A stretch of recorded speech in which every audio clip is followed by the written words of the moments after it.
the first few generations. First it's the Elohim, and he is under the impression that and Elohim is plural for gods, plural, and then he's under the impression that Yahweh is one of these Elohim.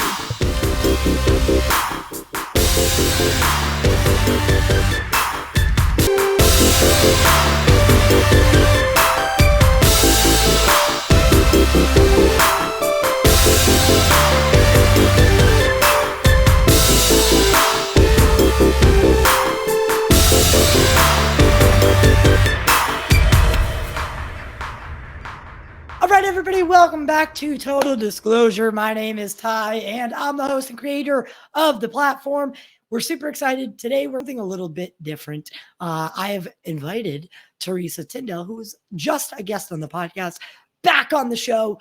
This is a YouTube and Rumble exclusive, and we're going to get into something. It is December. It's that time of year. I think a hot topic right now, and with everybody, is not only extraterrestrials, but we're going to bring in the mix. Jesus. Was Jesus an alien, an extraterrestrial? Was there misinterpreted technology? Were Greek gods, were they extraterrestrial? Were they real? Were these mythical places real? Were some of these ancient texts misinterpreted? So I'm very excited to have her back. Kyasa, welcome back to Total Disclosure. Again, super excited to have you. Thanks for having me back, Ty. I really appreciate it. Yeah, and again, I'm in like a limbo right now, so pardon my appearance, but I really loved our conversation that we had. And then you invited me last night to a private conference, which we won't get into, but it kind of started this idea, and I think we wanted to talk about this anyway. But Jesus being an alien, or in just not of this earth, that topic I think is a very touchy one for heavily religious people, but it's also one that I think that we can't shy away from. So maybe you can give us a little brief background about where this theory kind of popped up and how it's maintained its integrity.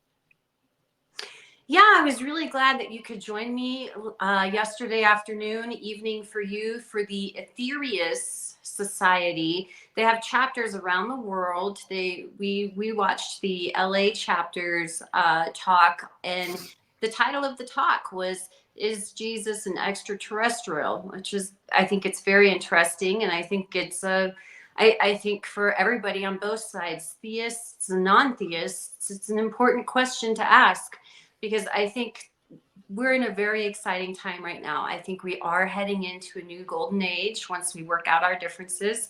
And I think it's a time, we're heading into the age of Aquarius, is what the Aetherius Society said.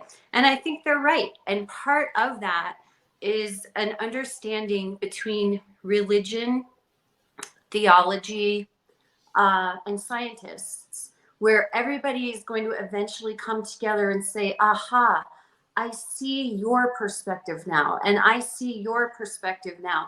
And we don't have to be at odds. The materialists and the scientists don't have to be at odds anymore with the theists and the religious people. So I think it's very exciting. They talked about, is Jesus an extraterrestrial? They said, they quoted many scriptures. Just by very definition, Jesus said, my Father is not of this world. That in itself is extraterrestrial. And it says that plain as day. Yeah. Plain as day. It does. It says it plain as day. And I think that's the reason Jesus spoke in parables, so that it would be timeless, so that people now, 2,000 years later, can still understand the message. Oh, I get it. Mm-hmm. Another example that they used that I had picked up on too is, Jesus said, my Father's house, I'm paraphrasing, my Father's house has many rooms, and I go there to prepare them for you. To me, that sounds like he's saying there are many other planets, and I'm going to terraform them for you. For you. I mean, is that a possibility? Now, I'm not saying for sure that's absolutely what it is, but I think that it's worthy of consideration. Well, I think that's a really interesting point when he says that, because if we think about the universe, right? And the universe as a whole, we're talking about the known universe as a whole. I've always said, and I think a lot of people have always wondered, okay, well, if the universe does end at somewhere, if there is a barrier somewhere, then what's on the other side of that barrier, right? And that's the same thing. And I've always brought that back to the notion of a house, right? I'm in a room right now. Now, to me, this could all be that this is it. This is all that exists. These four walls and what's inside of them. But the thing is, what exists outside of these four walls? There's always something else. And could these be other universes that he's speaking about? Could they be other worlds? Could they be other species and other planets? Like you said, I think there's so much, there's so many ways we can interpret that. Yeah, it speaks to more. There is more that we are unaware of. I think it is basically, I don't think anybody would disagree with that translation. And what is that more? And you're kind of referring to the allegory of Plato's cave. The people inside the cave can only see the reflections of what's Right. outside. And everybody knows that story. I don't need to repeat it, but I know certainly for me, it was very eye-opening when I was searching for answers to the UFO phenomenon. And I'm talking pre-industrial revolution. I'm not really interested in post-industrial revolution because it could be anything. But pre-industrial revolution, people were really observing sky people. like the real deal. Like they were. Yeah, so that's my main line of interest. And the research is phenomenal. One of the people I really follow right now is Mauro Biglino.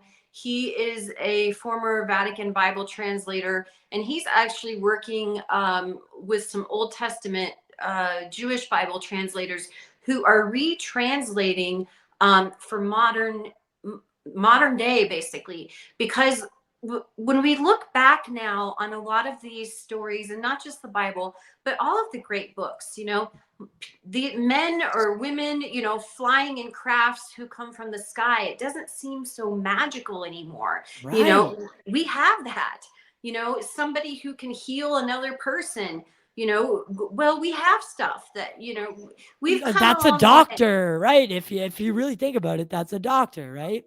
Yeah, right. I mean, maybe he had some kind of shot. I don't know. I don't know if we're, but sky people who with magical powers just don't seem so magical anymore in light of our current understanding of science. And that's why I think it's such an exciting time where science, spirituality, and religion are coming together. And Mauro Biglino is doing an amazing job. This is one of my favorite books by him.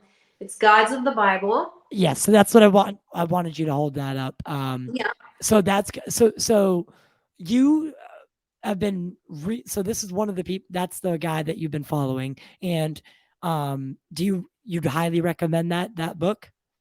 I highly recommend the book. It says a new interpretation of the Bible reveals the oldest secret in history, and you can find him on YouTube. Mostly he speaks in Italian. He does some English. There is some English that's dubbed over. Okay. I think in the last show, we kind of talked a little bit about how, some of the words were mistranslated because they didn't have the scientific understanding at the time. But now we do. And one of those words is actually spirit. So the word for spirit was ruah. And right here, it shows a pictogram for the word ruah. Let me get your full screen. And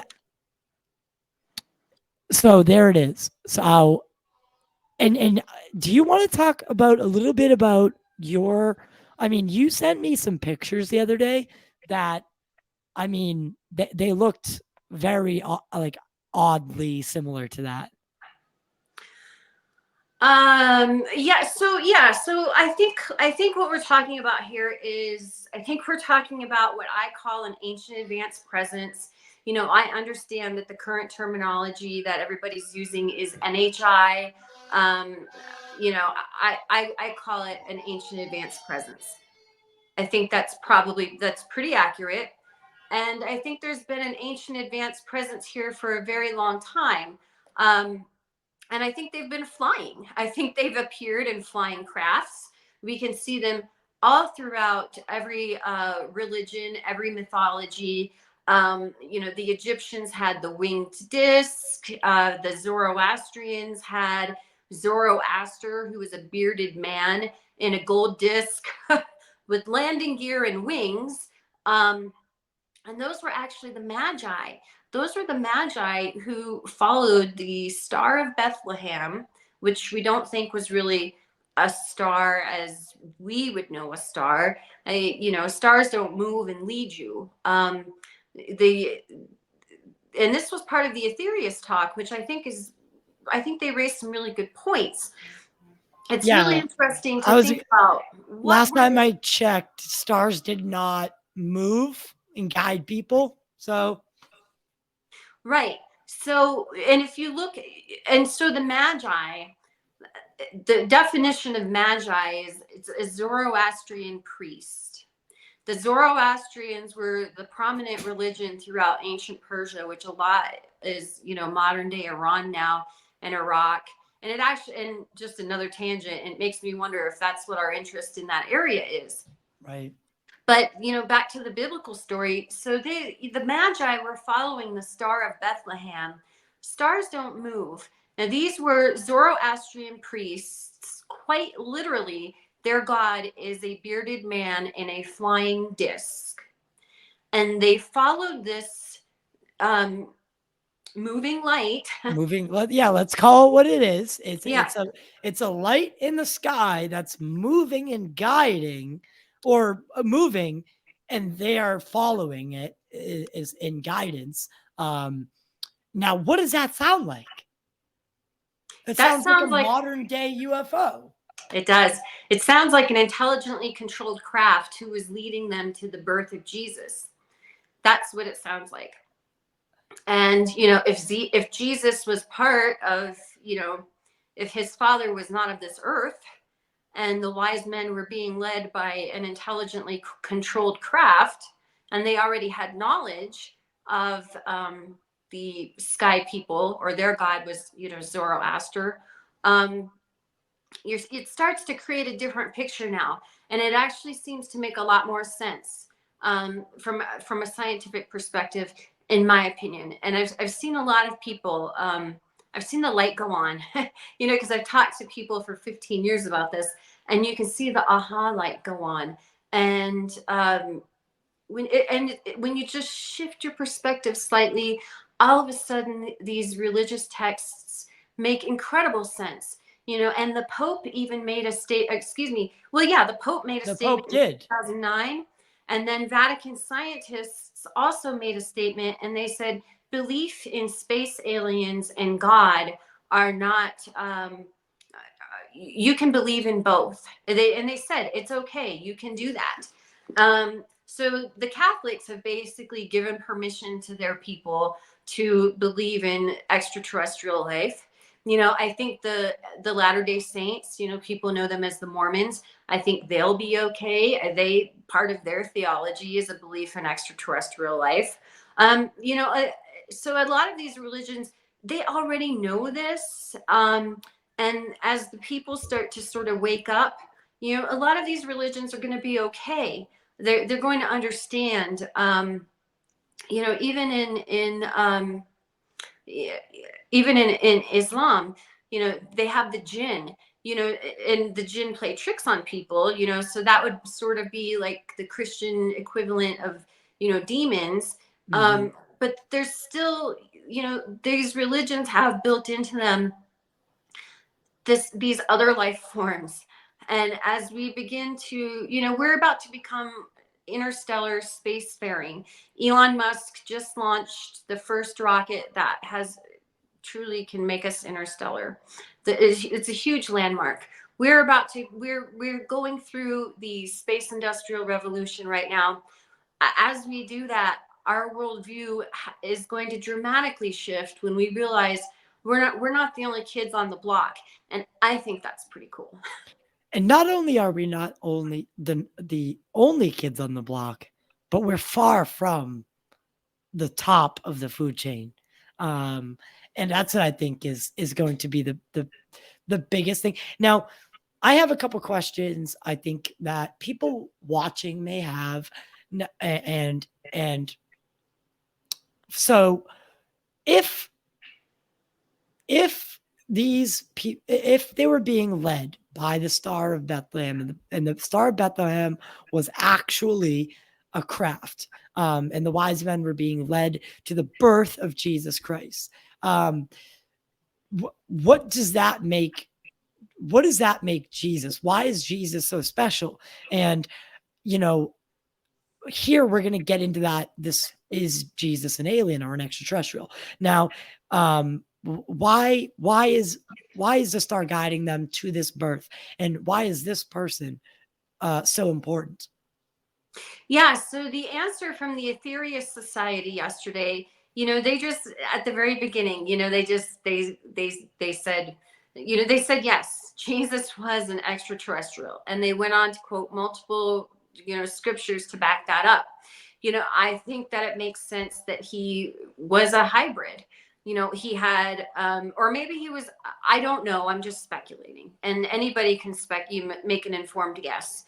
But if he had an earth mother and his father was not of earth, then that would make him some sort of hybrid. And Like we know, yeah, well, something, yes. And we know that these higher entities have been interbreeding with human women since the earliest recorded history, because it's in all of the great books. It says the gods found the daughters of man attractive, and they had babies with them, and then that created the Nephilim, and then that was an abomination, and then one of the other Elohim, who was probably Enki, in the ancient Sumerian, said this is a disaster and an abomination, wiped out the experiment and fled the whole thing.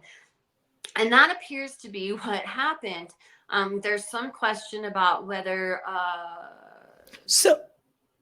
the daughter-in-law of Noah might have brought, well, you know what? I'd have to come back on that, because Noah himself lived to be hundreds and hundreds of years old. So he was, I'd have to look back at the family line again. I've read some stuff that his father was Enlil.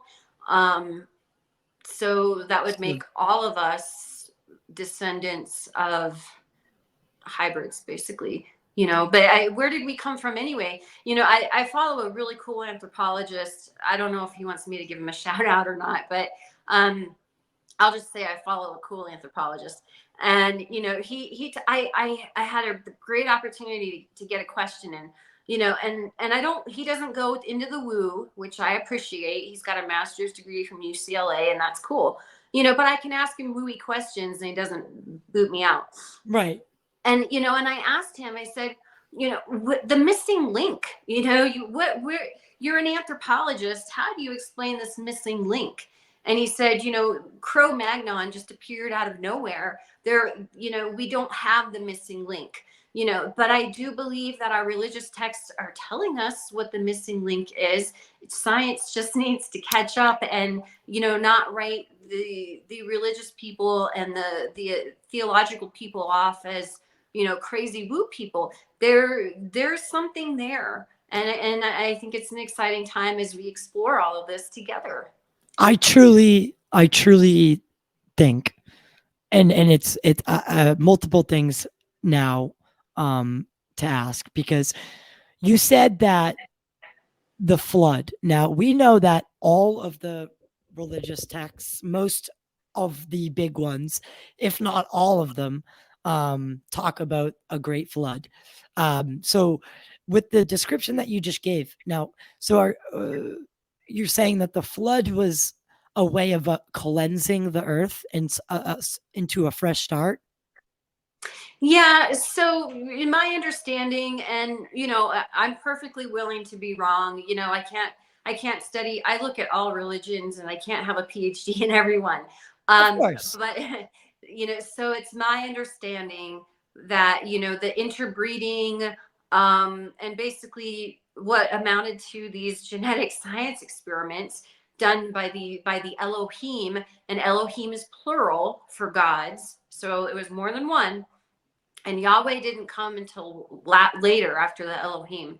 Actually, Mauro Biglino would say that Yahweh was one of the Elohim.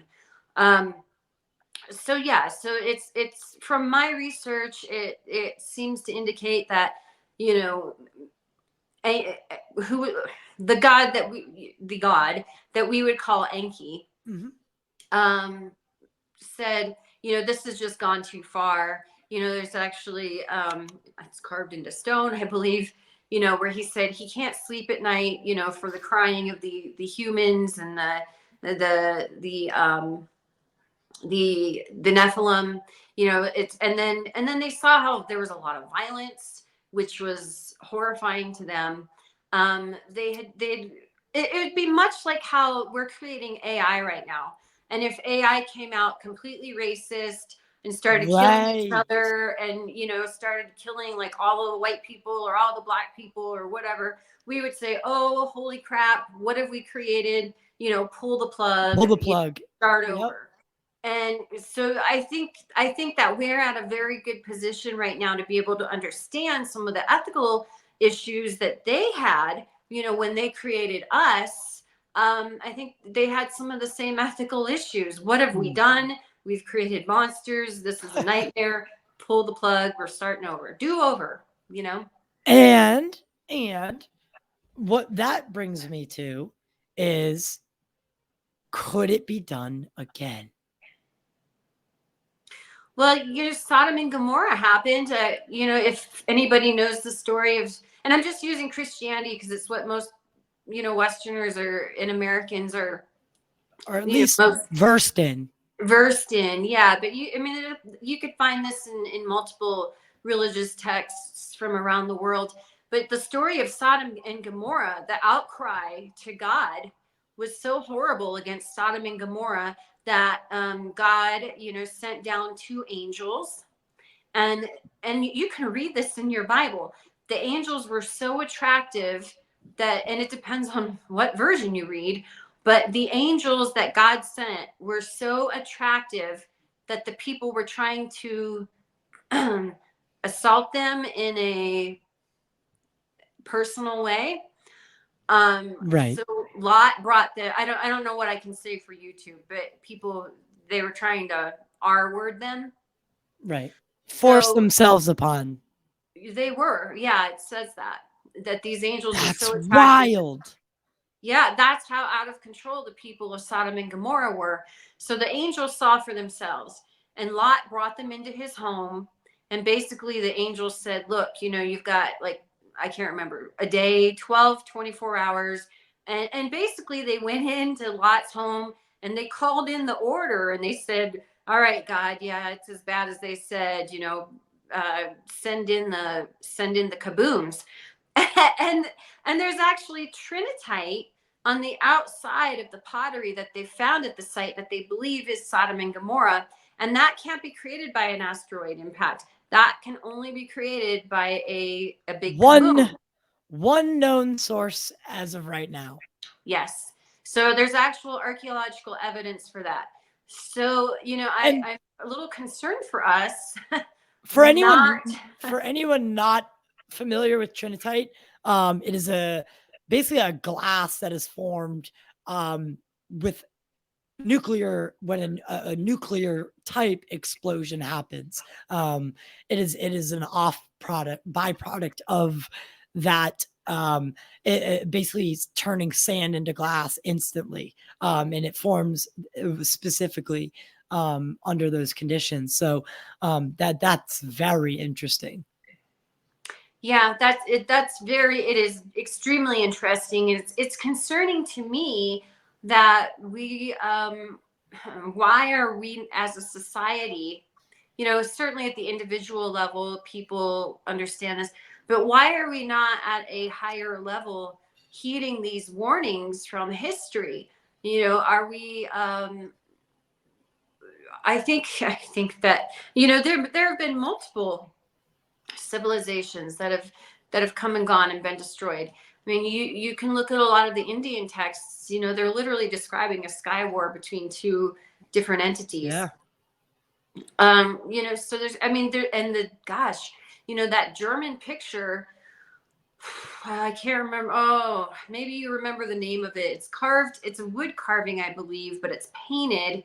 It's from the 16 or the 1700s, and it's from Germany, and it literally shows all of these shapes in the sky, and they're like, and the story that goes along with it is, that there was a sky war that happened for a couple days, and you can see these shapes. One is shaped like a spade, and then there's some circular things, and they watch this fight go down in their skies. This is not unprecedented. I'm not sure if we're going to experience an intervention. If there's historical precedent, then I would assume that, could it happen again?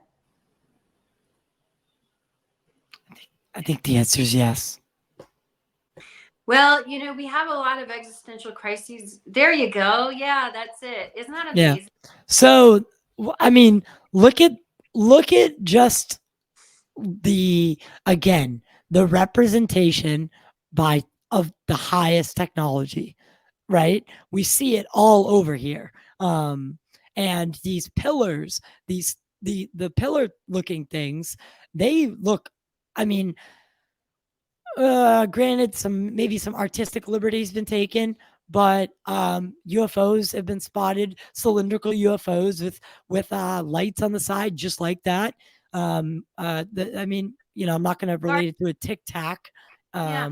but Cigar shaped UFOs are very, I mean, people have been reporting that forever, and I would call a lot of those cigar shaped. Um, you know, absolutely, yeah. absolutely. And then it's And almost like there's a broken mothership. wood, Yeah. broken wood, to me in the sky, that would represent, again, their technology. They're trying to speak with their technology. So there's something breaking in the sky. Yeah, and then you can even see on the ground there's, smoke coming up where all those little balls went down. So it's Mm-hmm. almost like they were launching something at, and I can't remember the full story behind. It's been a long time since I've read the full story behind this, because there is a full narration about what those people witnessed at that time. Well, it But it's says, fascinating. if you want me to, I'll read it.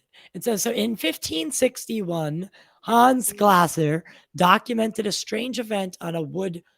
Oh, maybe this is just event on a woodcut for the German Nuremberg Gazette, described as hundreds of crosses, globes, and tubes fighting each other above the city. Some of the objects were reported to have disappeared into the sun, and others into a thick cloud of smoke after crashing into the ground. Many were said to witness the entire spectacle, along with the appearance of black spear-like object after the battle. According to the accounts, not only did the people of the oh man, where's the rest?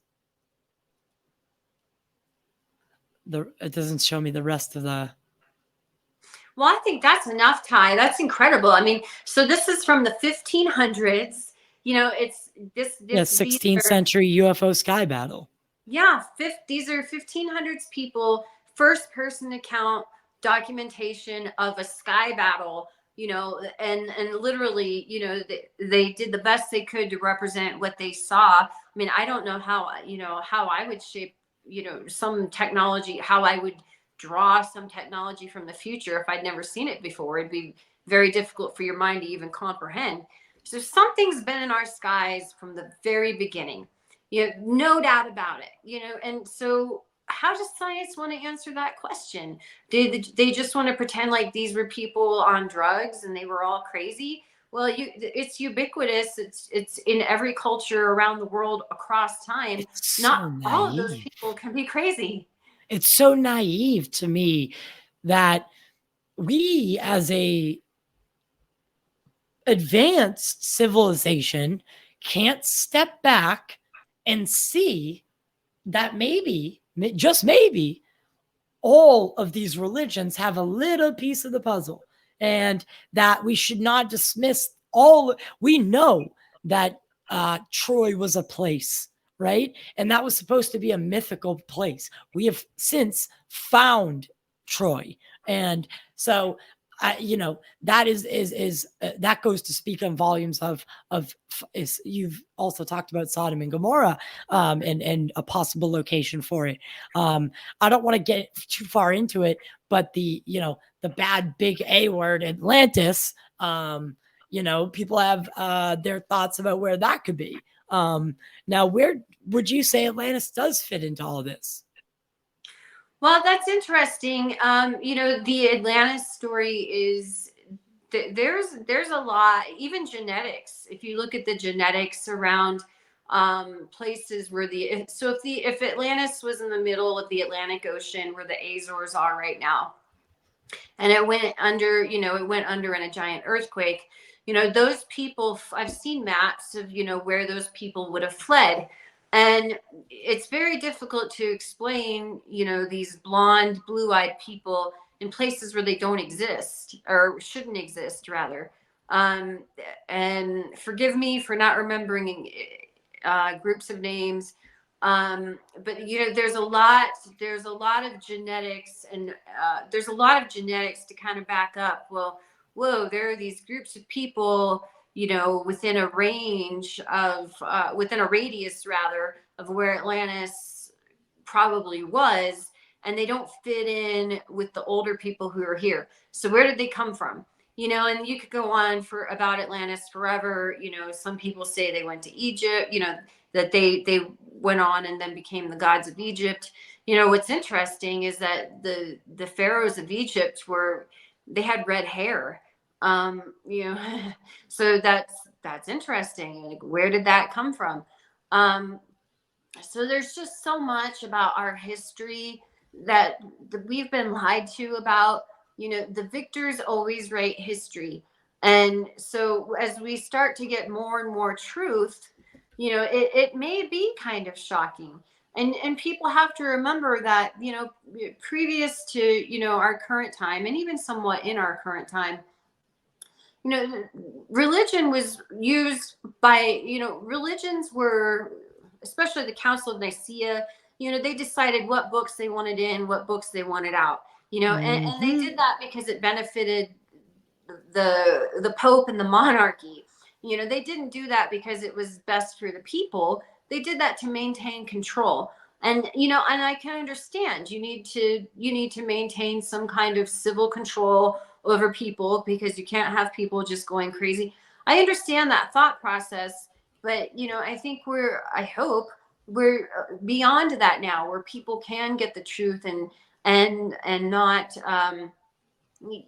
and not lose it. I think we're there. When I talk to generations, like the much younger generations, who've literally been raised on Ancient Aliens, the TV show. Right. And if I say to these kids, or excuse me, young adults now, if I say to them, well, there are probably extraterrestrials and they might have interacted with us or have been here or even created us. Yeah, I know, so yeah, I get that. So it's changing, societal change takes time, it has to go in generations, by one or two generations. You can achieve quite a bit of change. And I think that's the worldview that we're going to have to adopt as we move out into space travel, and especially if we go into war, we might see some things that we didn't think exist. So and I don't like to talk about DoD stuff because it's I've got reason, but we might see a space war. That might really be what shapes up, and then we might see some things that aren't supposed to exist. And they've sort of painted themselves into a corner here. Corner. Yeah, because yeah, none of that exists, and we don't have any of that, and we don't care anything about your legislation, and you're not allowed to know. And then, oh, by the way, yeah, we're in a massive war, and yeah, there's a space fleet. What? So that's gonna, I think things like that are gonna have to come out, and they're in a difficult position. But that's Jesus said, what belongs to Caesar, stay with Caesar. What belongs to God, stay with God. Let DOD, what belongs to them, let them keep what belongs to them. I think that this is a much bigger subject, and I think politics rolls downstream of social change anyway, of society. So Well, if enough people just say, look, I know that extraterrestrials are real. I can read about it in every religious book that ever has been written. uh, you know, I don't need my government to give me. Do you go to government to give you permission to believe in Jesus or Buddha or Krishna or Allah? Why? Why would you? I wouldn't ask them for permission for anything. yeah, and I don't know if it's permission that I think most people are seeking. I think it's um reassurance, right, that it's real. And like I mean, but then again, like we have to go back to these stories. And I was just grabbing some pictures, and these are just the ones that I just grabbed. These are the ones that are the most accessible. But I mean, here we see Yes. Jesus on the cross Yes. with with with UFOs. What I would say are UFOs clearly in the background. You can literally see little dudes in the flying ships as it goes Again, by. that's Yeah. it. That's closer. Yeah. I mean, what is that? So they Yeah. definitely didn't have. Now, as far as our um main archaeology and scientific endeavors and everything that archaeologists have told us and um ancient texts and yada yada yada, everything, none of them refer to, or none of them have come up and said, yeah, also, back in the time of Jesus, they also had, basically airplanes. So what is this then? Yeah. Because if they had no concept of what flight and stuff is, aside from maybe seeing a bird, or this is an intelligent looking craft. It's a guy in a tic tac almost. Yeah, yeah. It's a guy who has, who I would say as intelligent, who has control of that star. You see how it's like pointy, right? We go back to that Star of Bethlehem. Could that be, right? Could that be the Star of Bethlehem? Right. Yeah, and there's two of them. So there's more than one There's guy. there's two different types. Correct. You can see in the left, there's that one. And then on the right, there's that other one. So could one of them be the Star of Bethlehem in one of these craft that we've been, misinterpreting?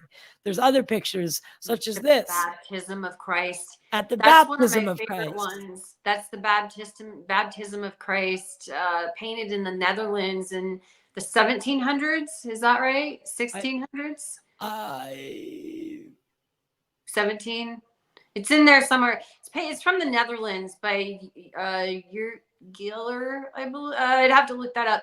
But it's from the Netherlands from the 16 or 1700s. It's entitled "The Baptism of Christ." Yes. And this is the chapter and the verse in the Bible where it literally says, when Jesus was baptized, the Spirit of the Holy Ghost came down on him. Now, let's remember, if we are retranslating the word for spirit, which was ruah, to craft, that makes a whole lot more sense. The craft, the holy craft came down on Jesus. And that's exactly what's painted right there in a 1700s picture. And it's so, I mean, it's so incredibly like it's overt. It's not even subtle. No. Like No. that is a flying saucer if I've ever seen one. With beams coming out of it. Yeah. Literally with beams coming down onto Jesus's baptism. And this is at a vantage point, and like from a vantage point that, you know, because why would you, if you were going to draw or paint the baptism of Jesus, you would go right up in on it, right? You'd want to be right there and drawing it. But they wanted a wider vantage point because something else was there, and it was clearly misinterpreted as divine. Yeah, I mean, yeah, I'd still say it's pretty divine if you know, some advanced presence is, you know, beaming down on you. That's pretty cool. Well, yeah. So divine could mean, I mean, divine could just be these days. Yeah, it means from out of this world. Yeah. And yeah, that's a really good point, and that's something you would notice, especially with your background and, you know, cinematography, that yes, you know, they could have done the facial expression of Jesus, they could have done, you know, John the Baptist, but no, the important point was the entire picture. Yes. With that craft and the spirit of the Holy Spirit coming down on him. And now we know that the word for spirit was mistranslated, and it should have been the holy craft. The holy craft was sending beams down on Jesus. That's incredible, you know. These paintings are incredible, and that's why the Christian art is so important to this, because, you know, like I mentioned before, so many people were illiterate, so the art really had to speak to convey. That's another great one. And the one you just had before, Madonna and the Child. So I wanted to go to this one first because it included Jesus again. So this is a similar to what we see earlier with this. However, the craft are enclosed, and I mean, these ones, I mean, it's just clearly something is in the sky, and it looks like a modern day UFO. And by God, if I were to be able to say it was anything but.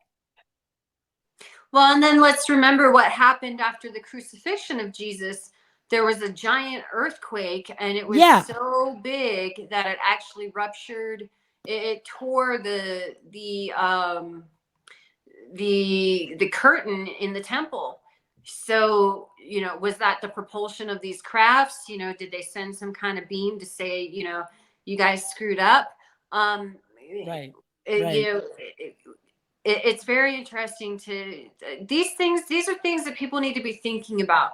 You know, our science is so dogmatic. You know, just 100 years ago, maybe a little over, we were doing phrenology, and that was accepted science, where they could, you know, read your personality by the bumps on your skull. Yeah, I mean, yes, follow the science, but also remember that there are limitations to the science.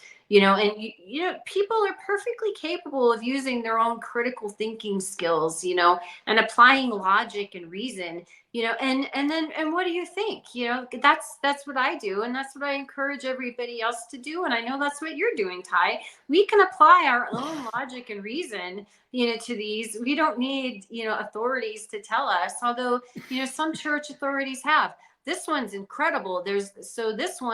There's not only a luminous cloud over the angels, there's a man on a cliff with his dog looking up at another object. Yes. Now, this is Mother, you know, Mary with baby Jesus and an angel with literal UFOs behind them. What do you think? What do you think they're trying to say there?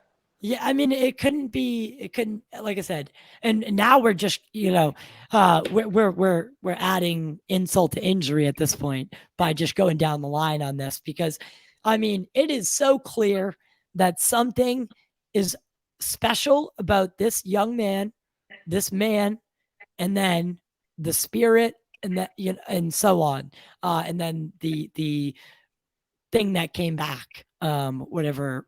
I want to get into. Well, really quickly, let's take this, and these are some modern day UFO sightings, right? Yeah. Now that looks extremely similar to that. Ty, can you pull up the Temple of 1 Million Golden Buddhas? Yes. Wat Pra Dhammakaya? Yeah. So again, I think it's so preposterous to be so naive as scientists and as this advanced civilization as we claim to be, to just dismiss all this as coincidence. It's just blows my mind. Yeah, and you know, maybe people just weren't ready yet. You know, when they ran the War of the Worlds radio show, people they unalived themselves because they were so afraid that the aliens were really invading. And I would imagine if I was the powers that be at that time, I probably would have thought, well, you know, they might not be quite ready yet. We got to really slow roll this idea. And you know, if you look back, that's kind of what they've been doing, you know, one generation after another. People call that soft disclosure, multi-generational disclosure. And I think that that's what we've been seeing. And for, you know, that's increasing now. Look up Temple of 1 Million Golden Buddhas. It looks exactly like a gold UFO. I know that. I know the temple. Yeah, it's Wat Pra Dhammakaya, and if you want me to spell that, it's Thai. No, it's literally. There you go. Yeah, it's literally all you have to type in is UFO temple, and this oh wow. literally Now the one that that comes is up. modern. This thing blows me away. This temple blows me away. This is a Buddhist temple in Thailand Why is that it so is blurry? literally in the shape of a gold UFO. It's made out of 1 million golden Buddha statues. They actually had people sponsor a golden Buddha statue, and then it's made out of 1 million individual golden Buddha statues. And it's the world's largest religious complex. It's even larger than the Vatican. You know, they're expecting a huge crowd there. And what I find really interesting is that the Buddhists, you know, and there are different sects of Buddhism, but you know, the overall, you know, they would say that Jesus was an avatar who came here to teach us, just in the same way that Buddha was an advanced avatar, that you could say is extraterrestrial, who came here in a human form to teach us how to be better people. And I don't know if anybody has seen that movie Avatar, you know, but the premise is that, you know, in the not too distant future, we have the technology to create these biological creatures that look like the natives on another planet, and we're able to insert our consciousness into those bodies and interact as one of them. Great movies. There was Avatar 1 and 2. They're really pretty. They're visually striking, but the scientific perspective, you know, so of just Pandora and in itself, and the tree of life, and I love all those concepts. And I hate to even say that, like, I don't really even hate to say this, but this is just another shot of that temple, by the way, which I think is remarkable. So telling. I mean, tell me that's not a UFO. That is literally our version of a UFO, and Yeah. inside are. It's just, I mean, imagine the feeling you must have going into a place like that. Like, right? Yeah. To be able to pray or to go interact with the divine in a place like that. I mean, it's got to have some significant value or significant feeling. But what I wanted to talk about was with the introduction of cinema and the advent of science fiction. I think science fiction has really paved the way for a generation like we have now. So look at what the Marvel universe has done. If you talk, I mean, we talk about the multiverse and, Earth, several Earths, all that have similar features, but alternate, some things are just like slightly altered. So the multiverse, the many Earths theory, these are all things that have been talked about in a legitimate perspective, a little legitimate science. But you see it in these comic books. Now I wanted to say this because people read comics for the same reason. They liked dropping themselves into a story that was larger than themselves, and like heroes like Thor and Captain America, right? They really show us our morality as human beings and what it would like to be a god amongst men.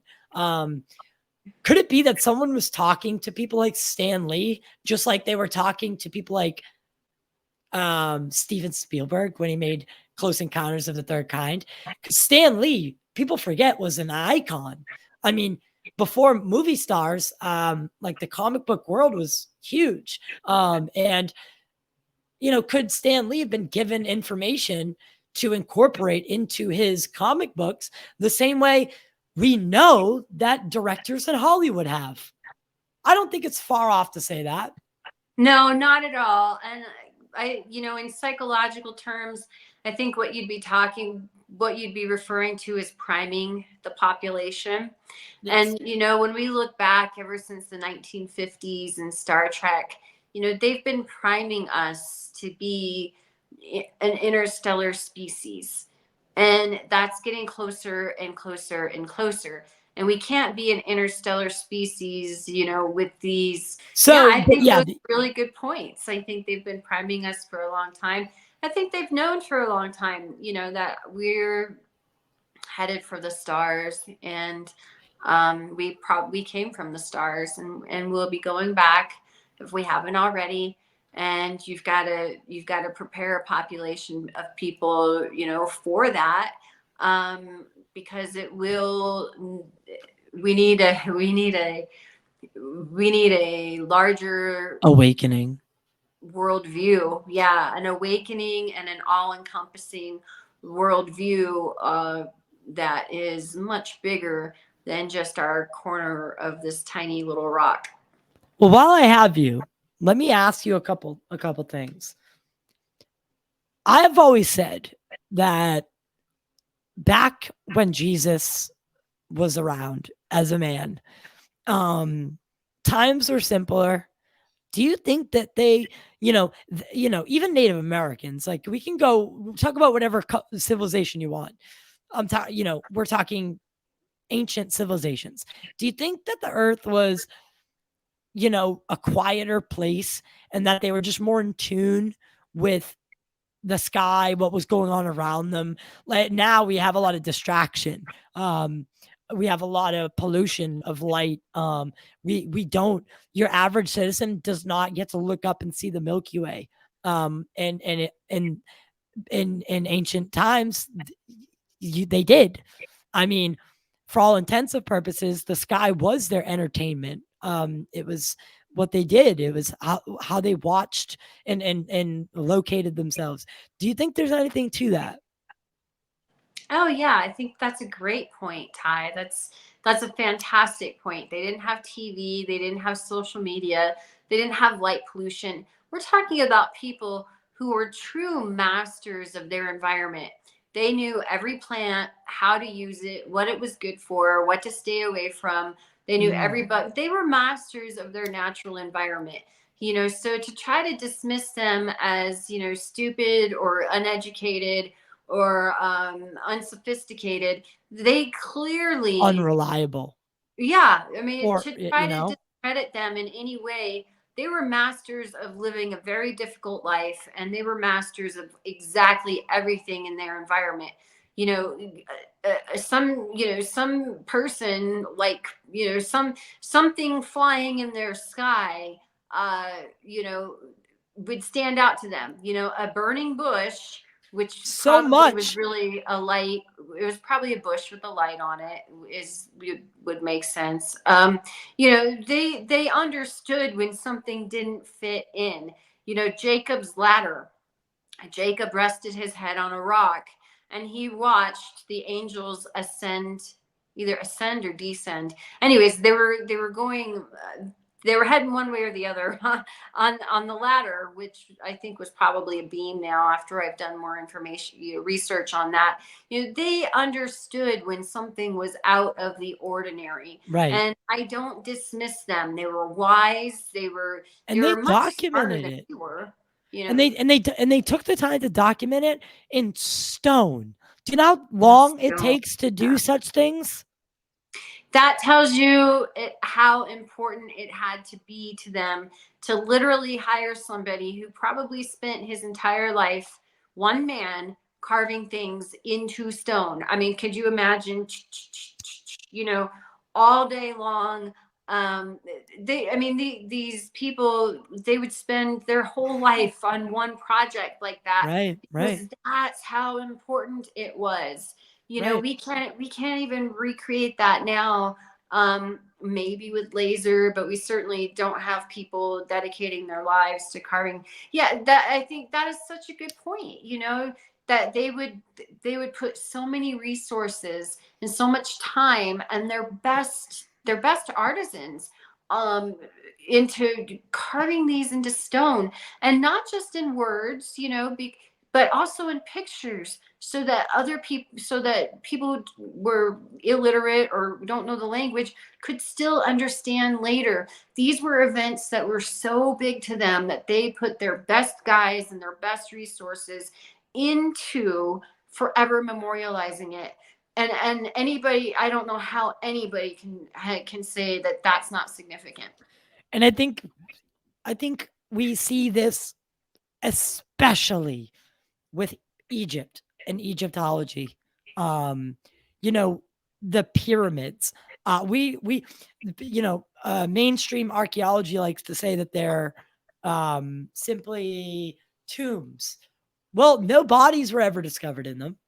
They weren't too. Um, They never they, found bodies there. like they and these things were so precisely oriented that in order to create such a feat of the the Giza plateau, aligned with Orion's belt, like the geometry, the sophistication of math, astrology, geometry.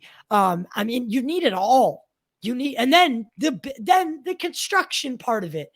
Like I am not on board with that. They quarried these stones from over thousands of miles away and rolled them on trees, and I don't buy it. I don't buy it. And then we get to the whole part about how they get the thing built and stones on top of each other at the height that they eventually get to, and the precision that you can't even get you can't even get a razor in between some of these megalithic structures like in South America and in Egypt. It's just again, you said it, we can't even do it with modern day technology. And if we would, it would take millions and maybe billions of dollars, and we just wouldn't do it. Yeah, and I think one of the best examples, you named a lot of great examples right there. I think and here's another example in another country, Kyasa Temple and the Ellora Caves in what is modern day India. Kyasa Temple was literally carved from the top down into a mountain. There That's is no right. rubble. Yes, there is no rubble anywhere to be found, and the precision is like computer laser precision. Anybody can look this up. It's not like they just carved a big hole in the mountain and then no, they cut all of these very detailed carvings. They did as they were carving from the top down, and there's no rubble. So you tell me how many And thousands of guys did this with little picks and chisels for 300 years. No, there's no way. I don't believe that. The intricacy of this, There. the sophistication of that is so remarkable. It is. And look, if you zoom in there on what I consider to probably have been the landing pad for the disc craft, so you can see there are 4 animals. I think one's a lion and a bull. They're on the top of the roof. Take this off and present. And so my theory is that's actually where they landed. I don't think they went in through the front door. I think they landed on top and they went down.